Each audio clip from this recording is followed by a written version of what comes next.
Good evening. You're tuned in to the news update on DGN. We're coming to you live from Stephen Amate Close, Nima, and also streaming live on YouTube at Daily Guide Network. I am Laila, Sharu, and these are the headlines. Government shifting focus from new taxes to efficient revenue collection, Mahama reveals.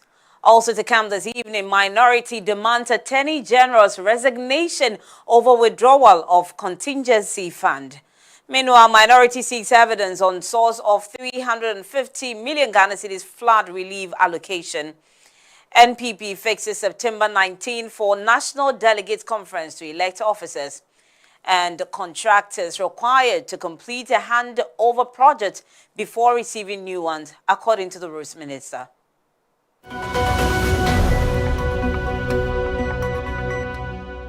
We have the details of our top stories coming up. Please stay.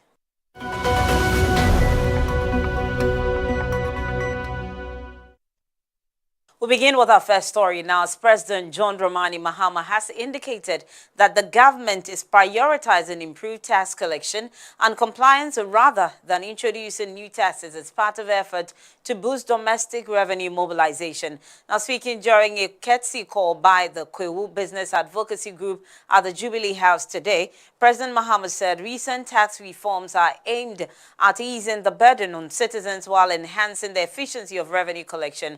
According to him, the government has already scrapped several taxes widely criticized by Ghanaians, including the e-levy and the COVID-19 health recovery levy, and is continuing efforts to streamline the country's tax regime. We've removed some of the taxes that Ghanaians described as nuisance taxes. And so the COVID levy is gone, the e-levy is gone, and we're working to rationalize the other taxes. And so overall, the indirect taxes, that is value-added taxes, have come down from 21-point-something% to 20%. Now we're concentrating on efficiency in collecting the taxes, because we believe that if we collect the taxes more efficiently, we don't need to introduce new taxes. And so what we're concentrating on is efficiency in collecting the taxes. And I'm sure that if we collect the taxes more efficiently and government is making more revenue, we can begin to bring down the incidence of tax and the burden on our people. I believe that in a few years, if in the next 2-3 years, our efficiency in collecting taxes is improving, I mean, there's no reason why we can't reduce the corporate income tax and bring it lower so that business people can be able to reinvest some of the money that they pay to the government. Now, the minority in Parliament is demanding the immediate resignation or dismissal of the Attorney General and Minister for Justice, accusing him of incompetence over the withdrawal of 350 million Ghana cedis from the contingency fund to support flood victims. The caucus argues that with ongoing garnishing proceedings against the contingency fund, the Attorney General should have taken legal steps to set aside the order before authorizing the release of the fund, instead of bypassing the required legal process. Addressing journalists, the Deputy Minority Leader, Patricia P.J., accused the Attorney General of breaching legal procedures in the withdrawal of the funds. The Attorney General's letter speaks for itself. It directed the Governor of the Bank of Ghana to give effect to the release of funds from the contingency fund, notwithstanding the pending garnish proceedings. Yet the Ministry of Finance subsequently announced that the 350 million cedis had been released, while the court process remained unresolved. The unavoidable question, therefore, is how did the money move? Any competent Attorney General could have secured the lawful release of these funds within 24 hours by moving the courts, disclosing the agency, and letting the judicial process work as it was designed to. The flood victims of this country deserved the Attorney General. They did not get him. The minority caucus accordingly calls on the Attorney General and Minister of Justice to resign forthwith. Should he fail to do the honorable thing, We call on the President, who swore an oath to preserve, protect, and defend this Constitution, to relieve him of office without delay. Also, Patricia Appiaje has further asked for proof to back the government's claim that the 350 million Ghana cedis flood relief fund was taken from the contingency fund, saying the funds could be taken from an alternative account due to an ongoing order placed on the contingency fund. One conclusion is difficult to escape. If the contingency fund remained under attachment and could not lawfully be assessed, then the emergency disbursement could only have proceeded through another public account. In other words, when the approved source became unavailable, an alternative source appears to have been used. If that is what occurred, then Parliament was never asked to approve the alternative source. If the 350 million cedis truly came from the contingency fund, as you told the nation, lay the records before Parliament and prove it. If it did not, then tell Ghanaians which account was used, who authorized the withdrawal, and under what law.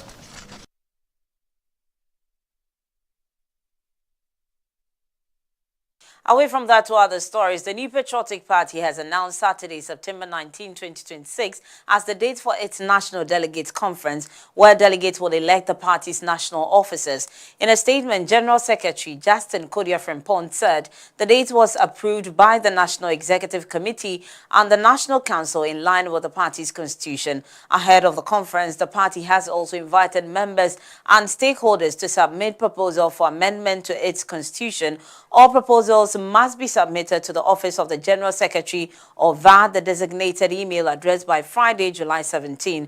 The NPP says the constitutional review is intended to strengthen the party's structures, enhance internal democracy, and promote effective governance as it prepares for the September conference.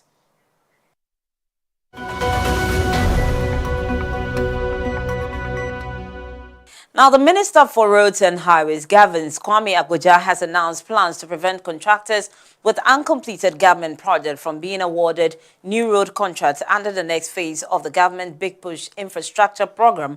According to the minister, the new policy is intended to address the growing problem of contractors taking on multiple projects simultaneously without completing existing ones. A practice, he said, has contributed to delays in infrastructure delivery. Speaking to the media during a tour of ongoing road projects in the Eastern, Volta, and Oti regions today, Gavins Agbodza said contractors will be required to demonstrate that they have completed and handed over major projects already under their portfolio before being considered for additional contracts. To the contractor, we know that your capacity is bigger than this. If you have any intention of working beyond this, then finish this project way ahead of schedule, so that, as we said, the next phase of Big Push, you can't be sitting on some jobs and be asking for new one. In fact, we are even considering that before any contractor gets any major project, he must show that he's completed and handed over other projects within the portfolio. No more contractors binging on a job and then taking it, just touching here and there. From now, all major contractors, once you are working, you must complete major project within your portfolio, hand over before you get another one. That's the new thing we are coming to do now. So this contractor has got a good opportunity to complete before asking for new work next year. Thank you very much. Yeah.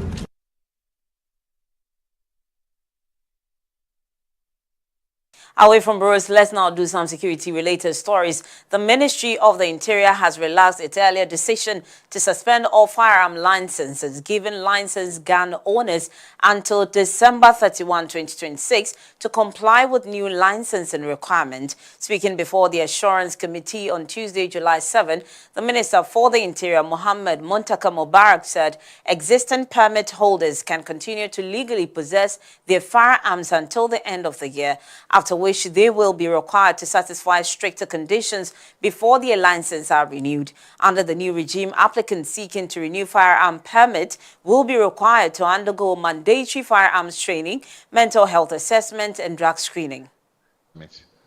And usually is by application.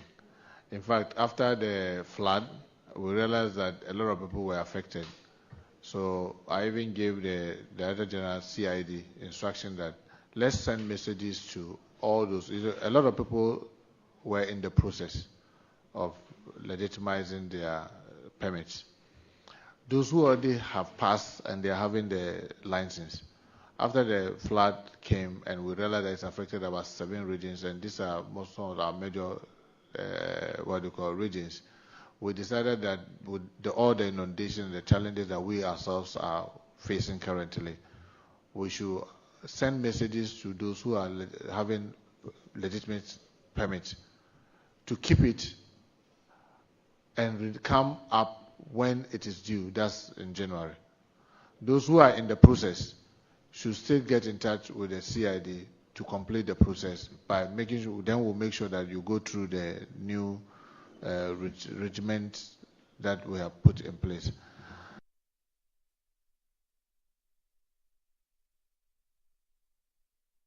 And now moving on, the Minister for Health, Kwabena Mensah Akando, has attributed the delay in the operationalization of the 120-bed Children's Specialist Hospital at Weija to the contractor's failure to hand over the facility, insisting that the ministry is ready to begin operations once outstanding issues are resolved. Addressing Parliament today, July 8, Akando said the project has not yet been officially handed over to the ministry because critical works, including the installation of some medical equipment, remain incomplete despite the availability of a full complement of staff for the hospital. He explained that the World Bank-funded project encountered procurement-related challenges during construction, which contributed to delays in its completion.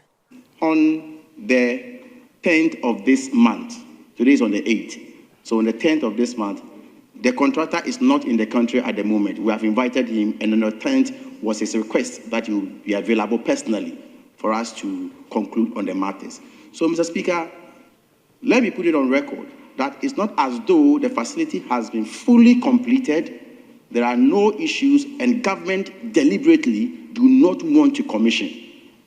Mr. Speaker, as we sent people from the Ghana Health Service to the facility, there are equipment that have not been installed, and there are others that have been installed, but we don't have complete access, and the project has not been handed over to the ministry. So we are engaging with the contractor to resolve the issues so that the project will be fully handed over to the ministry for its operationalization. So, Mr. Speaker, once again, I put it on record that the project has not been fully completed, 1. 2, the project has not been handed over to the ministry for its operationalization. Mr. Speaker, I can assure you that if the project is handed over this morning, in the next 24 hours, we don't even need to do any fanfare. We will commission the project because we have a full complement of staffing for that particular facility.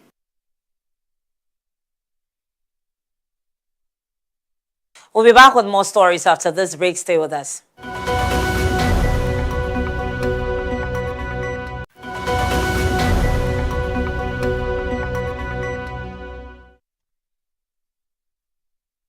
Welcome back. You're still tuning in to the news updates on DGN, also streaming live on YouTube at Daily Guide Network. I am Laila, Sharu. Let's do more stories now. Ghana's cargo trade recorded strong growth in March, with container traffic through the Tema and Tapai port increasing by 24.7% year-on-year to 91,742 containers. According to the Bank of Ghana's May 2026 Monetary Policy Report, the stronger March performance pushed the first quarter container volumes to 237,018, representing a 15.5% increase compared to the same period last year, reflecting continued growth in trade through the country's two main seaports. Passenger arrivals, however, declined by 1.8% in March to 96,412, down from 98,146 a year earlier. Despite the monthly drop, first quarter international arrivals rose modestly by 2.6% to 302,993. The Bank of Ghana says the figures highlight stronger growth in merchandise trade than passenger movement during the first quarter of 2026.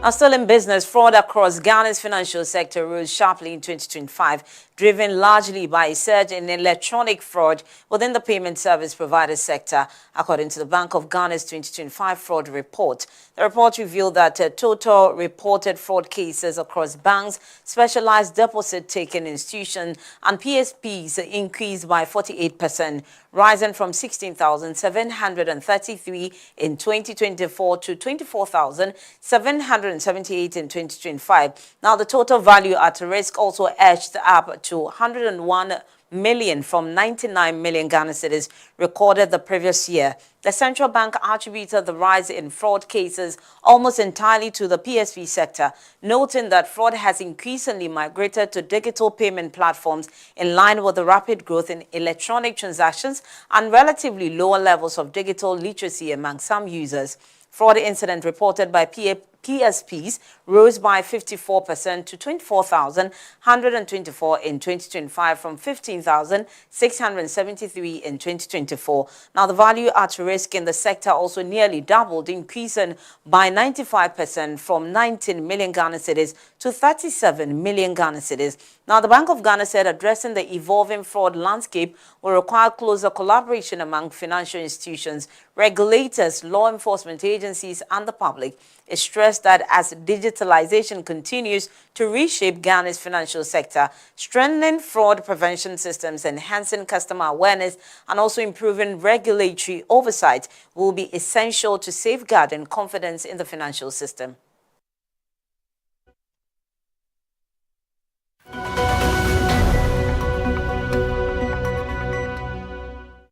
Let's do some sports now. The Egyptian Football Association has questioned the standard of officiating in Egypt's 2026 FIFA World Cup defeat to Argentina, claiming several refereeing decisions and the use of the video assistant referee system had a direct impact on the outcome of the match.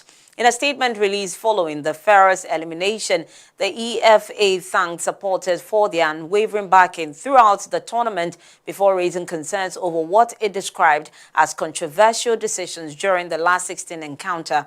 The association said while it accepted the result on the field, it could not ignore incidents it believes affected the course of the game. According to the EFA, several football analysts and refereeing experts, both in Egypt and internationally, had also identified controversial moment during the match, reinforcing calls for greater consistency and transparency in officiating at the World Cup. The association stressed that every team deserves equal treatment and the consistent application of the laws of the game, particularly at football's biggest tournament. Despite the disappointment of their exit, the EFA praised the performance of the national team, saying the players represented Egypt with honor, determination, and courage throughout the tournament.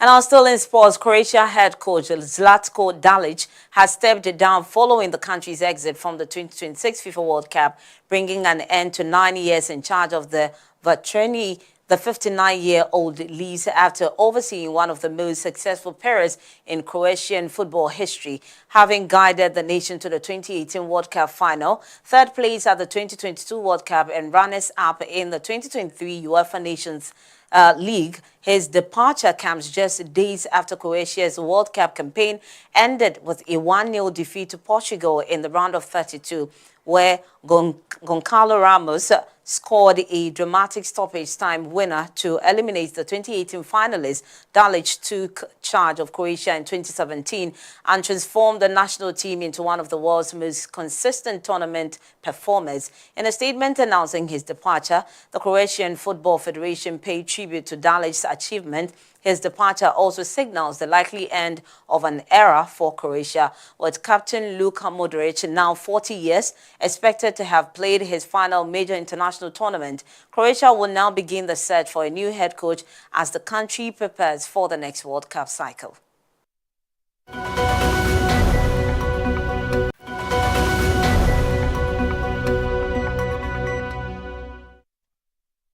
Let's now turn our attention to the foreign front, where heavy rainfall has caused intense flooding in several parts of Nigeria over the first days of July as the country's rainy season reaches its peak. In Lagos State, residents of Lekki and Ikoyi districts have had to contend with flooded streets which disrupted their usual commute.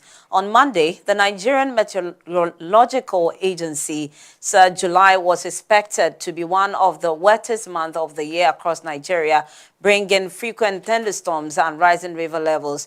The agency also expected the risk of flash flooding to intensify until July 10, especially in low-lying coastal regions and poorly drained areas. 27 states across the country were likely to be affected by flooding, with southern states like Ogun, Lagos, and Bayelsa among those facing the highest risk. The Nigerian Meteorological Agency advised citizens to clear drainage systems and avoid walking or driving through flooded roads.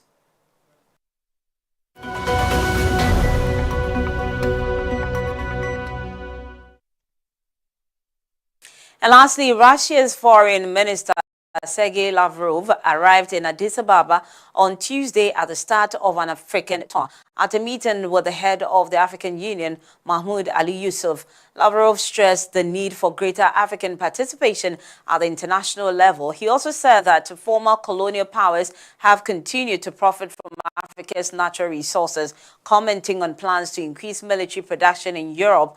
Lavrov said countries willing to enter a direct war with Russia could emerge. According to Russia's state news agency, Lavrov will also discuss the construction of a large-scale nuclear power plant in Ethiopia. Russia hasn't announced which other countries Lavrov will visit.